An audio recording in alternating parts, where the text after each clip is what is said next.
মৰমৰ ছাত্ৰ ছাত্ৰীসকল মোৰ ক্লাছলৈ স্বাগতম। আজি আমি শিকিম এক্সাৰসাইজ 8.2 ৰ কোৱেশ্চন 5, 6 আৰু 7। চাবা কোৱেশ্চন 5 ত কৈছে ABCD এটা সামন্তৰিক। আমি ABCD ছবিটো দিয়াই আছে তোমালোকৰ কোৱেশ্চনত। E আৰু F বিন্দু দুটা ক্ৰমে AB আৰু CD ৰ মধ্যবিন্দু মানে মাজত আছে। E বিন্দুটো AB ৰ মাজত আছে, F বিন্দুটো তোমালোকৰ CD ৰ মাজত আছে। দেখুৱা যে AF আৰু EC ৰেখাখণ্ডই BD কৰ্ণক সমানে ত্ৰিখণ্ডক কৰে। তাৰমানে তোমালোকৰ দেখাব লাগিব BD = 3DP বা BD = 3PQ বা BD = 3BQ যিকোনো এটা দেখাব লাগে। চাবা প্ৰথমতে লিখি লৈছো যে দিয়া আছে ABCD এটা সামন্তৰিক আৰু কি দিয়া আছে যে E বিন্দুটো আমাৰ মধ্যবিন্দু দিয়া আছে। আমি কি লিখিব পাৰো AE = half of AB। চোৱা আমি BE নললো কাৰণ BE পুৰুপদ দৰকাৰ নহব, ঠিক আছে। BE = half of AB হ'ব। আৰু আমি লম তোমালোকৰ CF লম, DF নলম, তোমালোকৰ লম CF। CF কি হ'ব half of তোমালোকৰ CD। আমাক এইটো মধ্যবিন্দু দিয়া আছে, তাৰ মানে আধা হ'বই তোমালোকৰ CD ৰ। চাবা এতিয়া এইটো আমাক দিয়া আছে, আমাক প্ৰমাণ কৰিব লাগে। এনেকে লিখিম প্ৰমাণ কৰিব লাগে। কি প্ৰমাণ কৰিব লাগে যে BD কৰ্ণই সমানে ত্ৰিখণ্ডিত হয়। BD কৰ্ণ সমানে তোমালোকৰ ত্ৰিখণ্ডিত হয়।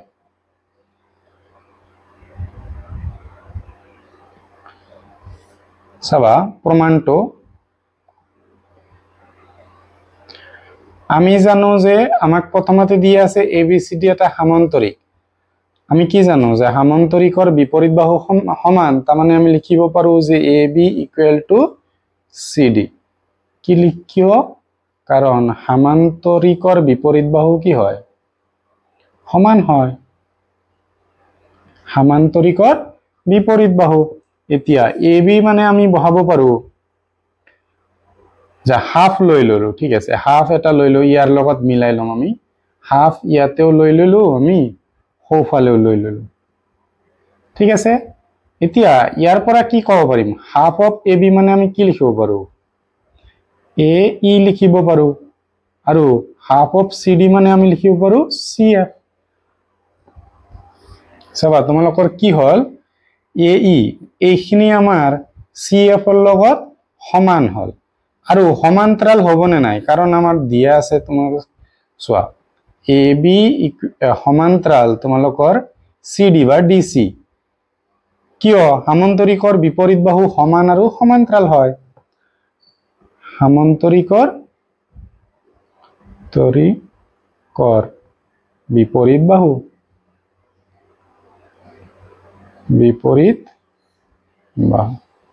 এইটোতো বিপৰীত লিখি দিব পাৰা তোমালোকে বিপৰীত, ঠিক আছে। চাবা আমাৰ এই গোটেই বাহুডাল যদি এই বাহুটোৰ লগত সমান্তৰাল হয়, এইখিনিও তোমালোকৰ সমান্তৰাল হ'ব। তাৰমানে আমি কি ক'ব পাৰো যে AE সমান্তৰাল তোমালোকৰ CF, ঠিক আছে। এইটো আমি ক'ব পাৰো মানে আমাৰ গোটেই বাহুডাল যদি সমান্তৰাল হয় মানে চিধা চিধা যদি থাকে তেনেহলে এই অলপ আধা আমাৰ চিধা চিধা থাকিব। এতিয়া চোৱা এইটো লাইন AE = CF, তোমালোকৰ কি হল AE = CF। তোমালোকে এনেকে ইমাজিন কৰা এইটো AE ইয়াতে আছে তোমালোকৰ CF। চোৱা বিপৰীত বাহু আমাৰ সমান হল, এইটো লাইনত আমাৰ সমান্তৰাল হল। আমি কি ক'ব পাৰো তেনেহলে অতএব AE CF এটা কি ক'ব পাৰো এটা সামান্তৰিক ক'ব পাৰো কাৰণ বিপৰীত বাহু সমান আৰু সমান্তৰাল হৈ আছে। সামান্তৰিক, ঠিক আছে। এইটো আমি সামান্তৰিক প্ৰুভ কৰিলো। এতিয়া চাবা আমি ত্ৰিভুজ লম তোমালোকৰ DC তোমালোকৰ Q, মাজত থাকিব তোমালোকৰ PF। চাবা ত্ৰিভুজ DCQ কিউৰ পৰা ভালদৰে চাবা এইটো বাহু তোমালোকে কি পালা AECF AECF এটা সামান্তৰিক তেনেহলে এই যে এই বাহু দুটা কি হ'ব সমান্তৰাল হ'ব তোমালোকৰ এই বাহু দুটা কি হ'ব সমান্তৰাল হ'ব তাৰমানে আমি কি ক'ব পাৰো যে PE সমান্তৰাল তোমালোকৰ QC ঠিক আছে ইয়াতে লিখি দিব পাৰা যেহেতু AECF এটা সামান্তৰিক এতিয়া আমি কি জানো যে লাইন নালাগে আমাক চাবা এই F বিন্দুটো তোমালোকৰ DC ৰ মাজত দিয়া আছিল তেনেহলে P বিন্দুটো কি হ'ব DQ ৰ মাজত হ'ব অতে P কি হ'ব তোমালোকৰ DQ ৰ মধ্যবিন্দু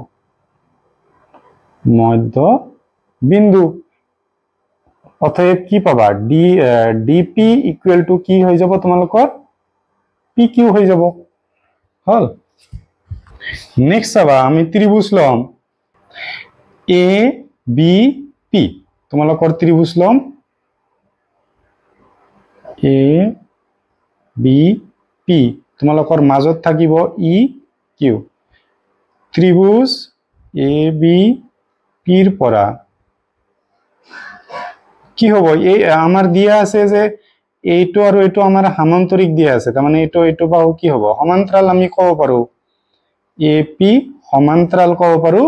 আমি EQ ৰ লগত EQ ঠিক আছে এতিয়া তোমালোকৰ E বিন্দুটো প্ৰথমতে দিয়া আছিল যে E বিন্দুটো AB ৰ মধ্যবিন্দু তাৰ মানে আমি কি ক'ব পাৰো যে Q PB বা BP ৰ কি হ'ব মধ্যবিন্দু হ'ব ইয়াৰ পৰা আমি কি ক'ব পাৰো যে PQ ইকুৱেল টু কি হ'ব BQ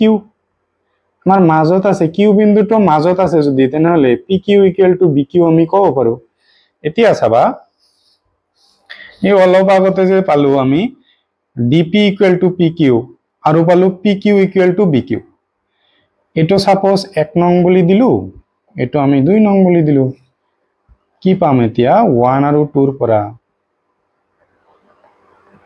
1 আৰু 2 ৰ পৰা সোৱা আমি DP ইকুৱেল টু জানো PQ এতিয়া PQ ৰ ঠাইত আমি BQ বহাই দিম PQ ৰ ঠাইত আমি কি বহাই দিম BQ তাৰ মানে DP ইকুৱেল টু BQ আৰু BQ ইকুৱেল টু লিখিব পাৰো PQ মানে তিনিওটাই আমাৰ কি হল তোমালোকৰ এই তিনিওটা সমান হল এটো পাৰ্ট তাৰ মানে DP এটো পাৰ্ট তোমালোকৰ PQ এটো পাৰ্ট আৰু QB বা BQ এই তিনিওটা পাৰ্ট কি হল ইকুৱেল হল এতিয়া চাবা তোমালোকৰ BD ইকুৱেল টু চাবা আমি কি লিখিব পাৰো DP প্লাস তোমালোকৰ PQ প্লাস QB বা BQ যিকোনো এটা লিখিব পাৰা ঠিক আছে এতিয়া আমি হলে DP ৰাখিম নহলে PQ ৰাখিম নহলে BQ ৰাখিম যিকোনো এটা ৰাখিম ঠিক আছে সাপোজ মই DP ৰাখি দিলু PQ মানে কি লিখিব পাৰো DP লিখিব পাৰো আমাক ইকুৱেল দিয়া আছে আৰু BQ মানে কি লিখিব পাৰো DP লিখিব পাৰো ঠিক আছে এতিয়া এটা DP আৰু এটা DP দুটা DP আৰু এটা DP কেইটা DP হ'ব তিনিটা DP এটো আমাক প্ৰুফ কৰিব লাগিছিল চাবা BD ইকুৱেল টু 3DP কৈছিল নহয় যে এটো প্ৰুফ কৰিব লাগিব তেনেহলে হেখত আমি কি লিখি দিব পাৰো যে hence proved বা প্ৰমাণিত হয় ঠিক আছে তোমালোকে ভিডিওটো ৰখাই লিখি লবা দেখুৱা যে চতুৰ্ভুজৰ বিপৰীত বাহু বৰ কি হয় মধ্যবিন্দু সংযোগী ৰেখাখণ্ড দুডাল পৰস্পৰ সমদ্বিখণ্ডিত কৰে চাবা মই এটা চতুৰ্ভুজ আঁকিছিলো মানে চতুৰ্ভুজ মানে চাৰিটা বাহু ABCD এটা চতুৰ্ভুজ লৈছো ঠিক আছে কৈছে ইয়াৰ মধ্যবিন্দু সংযোগী ৰেখা কেইটা কি কৰে ৰেখা দুডাল পৰস্পৰ সমদ্বিখণ্ডিত কৰে তোমালোকৰ মানে এই ওপৰৰ পাৰ্টটো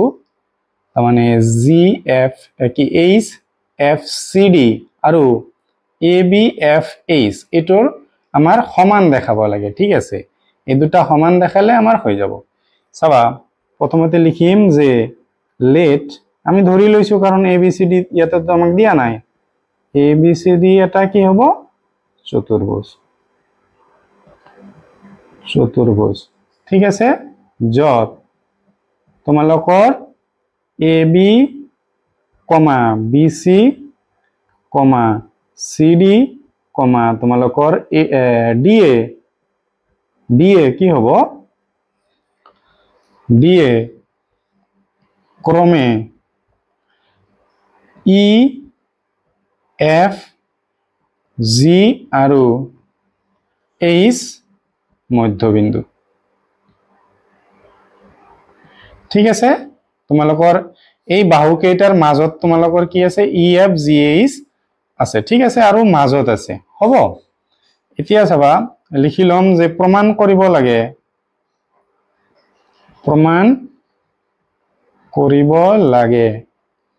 চাবা কি প্ৰমাণ কৰিব লাগে যে মধ্যবিন্দু সংযোগী ৰেখা দুডাল পৰস্পৰ সমদ্বিখণ্ডিত হয় মধ্যবিন্দু সংযোগী ৰেখাখণ্ড দুডাল পৰস্পৰ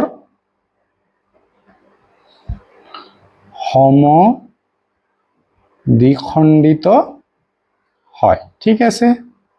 এটো আমাক প্ৰমাণ কৰিব দিছে তাৰ মানে এই তলৰখিনি আৰু ওপৰখিনি আমাৰ সমান দেখাব লাগে চাবা আমি প্ৰথমতে লম ADC এই ত্ৰিভুজটো লম তোমালোকৰ আঁকি দিছো এক্সট্ৰাকে তোমালোকৰ আঁকিব নালাগে ADC মাজত কোন আছে H আৰু G HG ঠিক আছে HG টো আছে মাজত চাবা প্ৰমাণ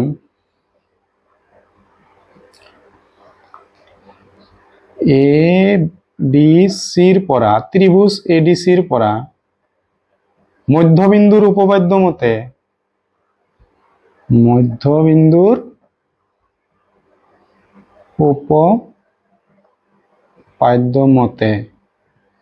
কি পাবা চোৱা মধ্যবিন্দুৰ উপপাদ্য মতে আমি কি লিখিব পাৰো যে HG সমান্তৰাল হৈ যাব তোমালোকৰ AC ৰ আৰু HG কি হ'ব আধা হৈ যাব তোমালোকৰ AC ৰ লগত ঠিক আছে এটো আমি পাম এটো 1 নং বুলি দিলো আমি এতিয়া নেক্সট চাবা আমি 2 নম্বৰটো চোৱা ABC ত্ৰিভুজ লম তোমালোকৰ মাজত আছে EF ইয়াতে C হ'ব তোমালোকৰ AB চোৱা এটো আমি মধ্যবিন্দুৰ উপপাদ্য ব্যৱহাৰ কৰিম ত্ৰিভুজ ABC ৰ পৰা মধ্যবিন্দুৰ উপপাদ্য মতে চাবা কি পাম আমি যে EF সমান্তৰাল হৈ যাব তোমালোকৰ AC ৰ লগত আৰু EF কি হ'ব আধা হৈ যাব AC ৰ লগত এটো আমি 2 নং বুলি দিম এতিয়া চাবা 1 আৰু 2 ৰ পৰা কি পাবা 1 আৰু 2 implies সো আমি কি ক'ব পাৰো আমাৰ সোঁফালৰ দুটা সমান আছে তেনেহলে বাওঁফালৰ দুটা সমান হ'ব HG সমান্তৰাল তোমালোকৰ EF হল আৰু HG চোৱা এটো তো সোঁফালৰ দুটা কি আছে সমান আছে কি লিখিব পাৰো HG equal to EF চোৱা কি হল HG তাৰ মানে এটো বাহু ইয়াৰ লগত সমান আৰু সমান্তৰাল হল কি আমি জানো যে বিপৰীত বাহু সমান আৰু সমান্তৰাল এই লাইনটোৰ পৰা আমি কি ক'ব পাৰো যে EF GH এটা আমি সামান্তৰিক ক'ব পাৰো কাৰণ বিপৰীত বাহু সমান আৰু সমান্তৰাল হলে অতএব EF GH এটা কি হ'ব তোমালোকৰ সামান্তৰিক ঠিক আছে আচ্ছা এতিয়া চাবা তোমালোকৰ এইচ আৰু জি এটো কি হয় এই ই এফ জি এইচ সামান্তৰিকৰ এটা কৰ্ণ আৰু আমি জানো যে সামান্তৰিকৰ কৰ্ণই কি কৰে সামান্তৰিকক সমানভাৱে ভাগ কৰে তাৰ মানে লিখি দিব পাৰো যে এইচ এফ কি কৰে তোমালোক ই এফ জি এইচ সামান্তৰিকৰ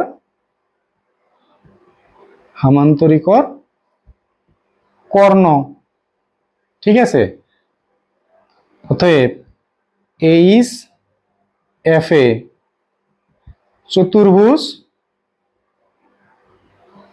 চতুর্ভুজ এ বি সি ডি কি করে সমানভাবে ভাগ করে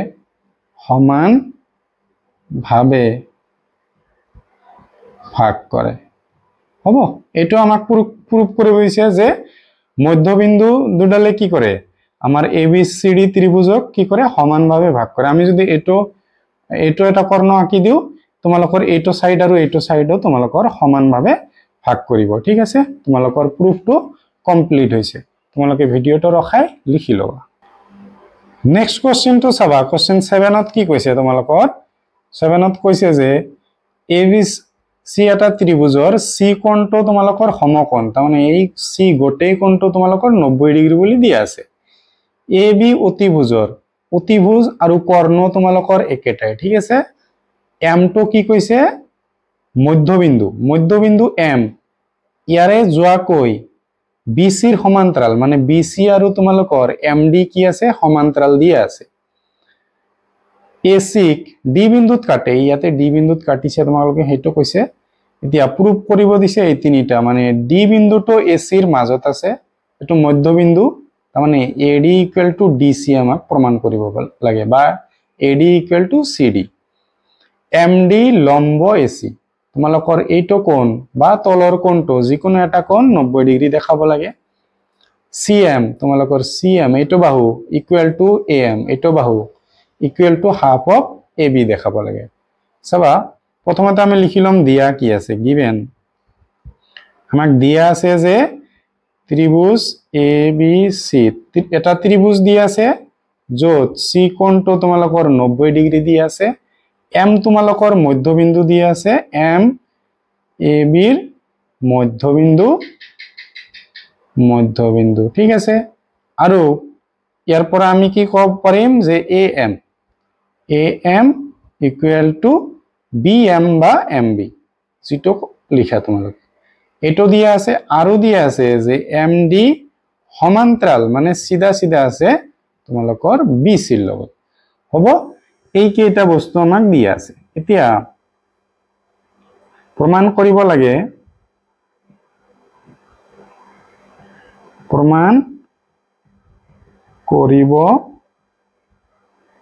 লাগে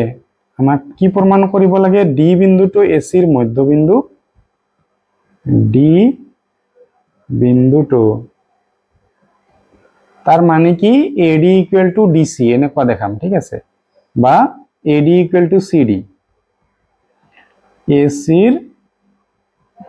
মধ্যবিন্দু এটো 1 নম্বৰত দেখাব লাগে 2 নম্বৰত দেখাব লাগে তোমালোকৰ এমডি এসিৰ ওপৰত লম্ব তাৰ মানে এই যিকোনো এটা ওপৰৰ কোণটো বা তলৰ কোণটো আমি 90 ডিগ্ৰী দেখাব চেষ্টা কৰিম মানে চেষ্টা কৰিম নহয় দেখাম 3 নম্বৰটোত চাবা 3 নম্বৰটোত কি কৈছে যে সিএম এটো বাহু তোমালোকৰ এম এ বা এ এম ৰ লগত এম এ আৰু এ এম একে কথা equal to half of A B এই তিনিটা আমাক দেখাব লাগে প্ৰথমতে আমি 1 নম্বৰটো প্ৰুফ কৰিম চাবা প্ৰমাণ 1 নম্বৰটো কি কৈছে ডি বিন্দুটো এসিৰ মধ্যবিন্দু ঠিক আছে মানে মাজত আছে চাবা তোমালোকৰ দিয়া আছে এনে কলম ত্ৰিভুজ এ বি সি তোমালোকৰ কি দিয়া আছে যে এমডি সমান্তৰাল দিয়া আছে বিসি এটা আমাক দিয়া আছে কোশ্চেনত আৰু কৈছে যে এম এ বিৰ অতিভুজ কৈছে যে এম এ বিৰ মধ্যবিন্দু চোৱা এইটো যদি মাজত থাকে আৰু এইটো বাহু সমান্তৰাল তেনেহলে ডি বিন্দুটো মাজতে থাকিব ঠিক আছে মধ্যবিন্দুৰ উপপাদ্য মতে তোমালোকে কি পাবা ডি এ সিৰ মধ্যবিন্দু হৈ যাব এক নম্বৰটো আমাৰ প্ৰুফ হল ঠিক আছে ইয়াৰ পৰা আমি এটা বস্তু লিখি ৰাখিম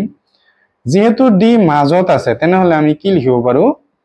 AD ইকুৱেল টু তোমালোকৰ DC হ'ব এটা আমি প্ৰুফটো কমপ্লিট নহল এক নম্বৰটো ইয়ালৈকে হৈছে এতিয়া দুই নম্বৰটোত চাবা দুই নম্বৰটোত তোমালোকে অলৰেডি পালা কি পাইছা যে MD সমান্তৰাল BC ঠিক আছে MD আৰু BC তোমালোকৰ সমান্তৰাল এতিয়া কোশ্চেনত প্ৰথমতে দিয়া আছিল যে C কোণটো 90 ডিগ্ৰী বা সমকোণ দিয়া আছিল C কোণটো আমাৰ 90 ডিগ্ৰী বা সমকোণ আচ্ছা আমি জানো যে সমান্তৰাল এটো আৰু এটো সমান্তৰাল হলে এই কোণবিলাক তোমালোকে ৰেখা আৰু কোণত পাইছা এই কোণবিলাক অনুৰূপ কোণবিলাক কি হয় তোমালোকৰ সমান হ'ব তাৰ মানে তোমালোকৰ কি হ'ব এংগেল ADM ইকুৱেল টু হৈ যাব তোমালোকৰ C কোণৰ লগত সমান হৈ যাব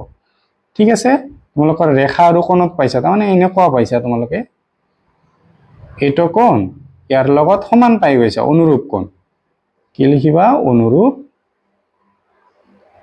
কোণ হ'ব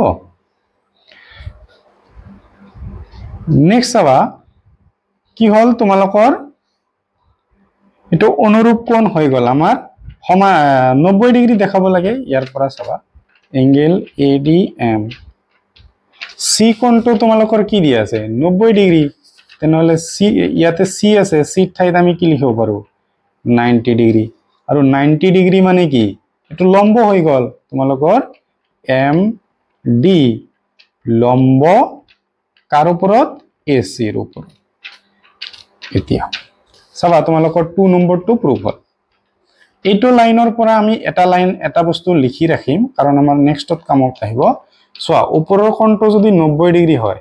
মানে এটো লম্ব আমি প্ৰুফ কৰিলো এইটো কোণ 90 ডিগ্ৰী হলে তলটো কি হ'ব 90 ডিগ্ৰী অতএব এংগেল তোমালোকৰ MDC যেটো কোণ লিখিব লাগে তাক আমাৰ কত ৰাখিব লাগে মাজত ৰাখিব লাগে MDC ইকুৱেল টু তোমালোকৰ কি হৈ যাব 90 ডিগ্ৰী হৈ যাব এতিয়া 3 নম্বৰটোত চাবা কি প্ৰুফ কৰিব দিছে CM তোমালোকৰ এইটো বাহু M এৰ লগত সমান দেখাব দিছে ইয়াৰ কাৰণে আমি দুটা ত্ৰিভুজ লব লাগিব ত্ৰিভুজ দুটা কোনটো হ'ব তোমালোকৰ AMD এইটো এটা হ'ব তোমালোক আঁকিব না লাগে আৰু যদি বুজাৰ কাৰণে আঁকি লোৱা হেতু বেলেগ কথা তোমালোকৰ সৰ্বাংগ সম দেখাব লাগিব তোমালোকৰ MDC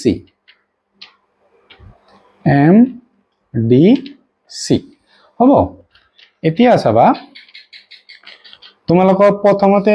আমি পাইছিলো ইয়াতে চোৱা যে AD ইকুৱেল টু DC তোমালোকৰ AD বাহুটো কি আছে DC বাহুৰ লগত সমান আছে এনেকৈ লিখিম ত্ৰিভুজ AMD আৰু এটো ত্ৰিভুজৰ নাম লব পৰা ত্ৰিভুজ MDC পৰা কি পাবা AD আৰু DC আমি প্ৰথমতে প্ৰুফ কৰিছো AD ইকুৱেল টু DC ইয়াতে চোৱা AD ইকুৱেল টু DC আমি প্ৰমাণ কৰিছো নেক্সট চাবা নেক্সট আমি অলপতে প্ৰুফ কৰিলো যে এই যে মাজৰ কোণ এটো কোণ তোমালোকৰ কি আছে ADM 90 ডিগ্ৰী দিয়া আছে আৰু MDC এটো কোণো তোমালোকৰ 90 ডিগ্ৰী দিয়া আছে হ'ব দুইটা 90 ডিগ্ৰী মানে দুইটা সমান হ'ব ADM ইকুৱেল টু তোমালোকৰ কি হল MDC দুইটা আমাৰ 90 ডিগ্ৰী বুলি দিয়া আছে নেক্সট চাবা আমি MD এটো বাহু আৰু MD তোমালোকৰ সাধাৰণ বাহু বুলি লিখি দিব পাৰো MD ইকুৱেল টু MD কি হ'ব সাধাৰণ বাহু চাবা এতিয়া আমি কি ক'ব পাৰো যে বাহু কোণ বাহু বাহু কোণ বাহু উপপাদ্য মতে আমি কি ক'ব পাৰো ত্ৰিভুজ A M D equal to তোমালোকৰ কি হ'ব ত্ৰিভুজ এম ডি সি বাহু কোণ বাহু এইটো উপপাদ্য মতে ঠিক আছে এতিয়া চাবা যে এইটো বাহু তোমালোকৰ এইটো বাহুৰ লগত সমান আছে এইটো বাহুৰ লগত সমান বাকি থাকিল কোণ এইটো বাহু আৰু এইটো আমাৰ লিখিছে যে সিএম লিখিছে এমসিও লিখিব পাৰা সিএম লিখিছে আৰু এইটো এএম লিখিব পাৰা কিন্তু কোশ্চিনত লিখিছে এমএ এই দুটা আমাৰ সমান হ'ব কি নিয়ম মতে সিপি সিটি মতে চাবা আমাক 3 নম্বৰত প্ৰমাণ কৰিব দিছে CM MA equal to half of AB আধা কিনে আমাৰ প্ৰুফ হৈছে এতিয়া হাফ অফ এবি দেখাব লাগে হল এতিয়া আমি জান আমাক প্ৰথমতে দি আছিল এবি ইকুৱেল টু চাবা এবি ইকুৱেল টু আমি কি লিখিব পাৰো এএম প্লাস বিএম বা এমবি বিএম লিখি দিলো বিএম হ'ব এতিয়া প্ৰথমতে চোৱা am equal to MB am ৰ মান আমি কি লিখাব পাৰো বহাব পাৰো এমবি বহাব পাৰো সৰি এএম লিখিব এএম বা এম এ এটো বিএম এমবি লিখি দিলো হ'ব M A soya M A MB ঠাইত আমি কি বহাব পাৰো এম এ বহাব পাৰো আমাৰ এম বিন্দুটো মাজত আছে তাৰ মানে এইটো পাৰ্ট তোমালোকৰ সমান লিখিব পাৰো এম এ প্লাস এমবি ঠাইত এম এ লিখিব পাৰো কি হ'ব 2m a হল এতিয়া এইটো পূৰণ আছে এইটো সাইডত গলে কি হ'ব ইয়াতে লিখি দিছো এইটো তোমাৰ পূৰণ আছে এইটো সাইডত a b আছে হল 2 আমাৰ কি আছে পূৰণ আছে এইটো সাইডত গলে তোমালোকৰ কি হ'ব ইনটু হ'ব ab equal to m a এতিয়া চাবা এইটো লাইন আৰু ইয়াৰ লগত মিলাম আমি প্ৰথমতে লিখিলো cm ইকুৱেল টু ma লিখিব পাৰো cm ইকুৱেল টু ma আৰু ma ইকুৱেল টু লিখিব পাৰো তোমালোকৰ 1/2 ab তোমালোকৰ 3 নম্বৰত চোৱা এটো প্ৰুফ কৰিব দিছে ইয়াক আমাক দেখাব দিছে এটো আমাৰ দেখুৱা হল তোমালোকৰ প্ৰুফ কেইটা কমপ্লিট হল ভিডিও ৰখাই তোমালোকে নোটস বনাই যাবা ভিডিওটো চাই যদি ভাল পাইছা তেনেহলে নিজৰ সমনীয়াৰ সৈতে শেয়াৰ কৰি দিবা চেনেলটোত যদি নতুন আহিছা তেনেহলে চেনেলটো সাবস্ক্ৰাইব কৰি যাবা আৰু এইটো পাৰ্টৰ পুৰণি ভিডিও বিলাক যদি চোৱা নাই তেনেহলে প্লেলিষ্ট বনোৱা আছে তাৰ পৰা চাই লবা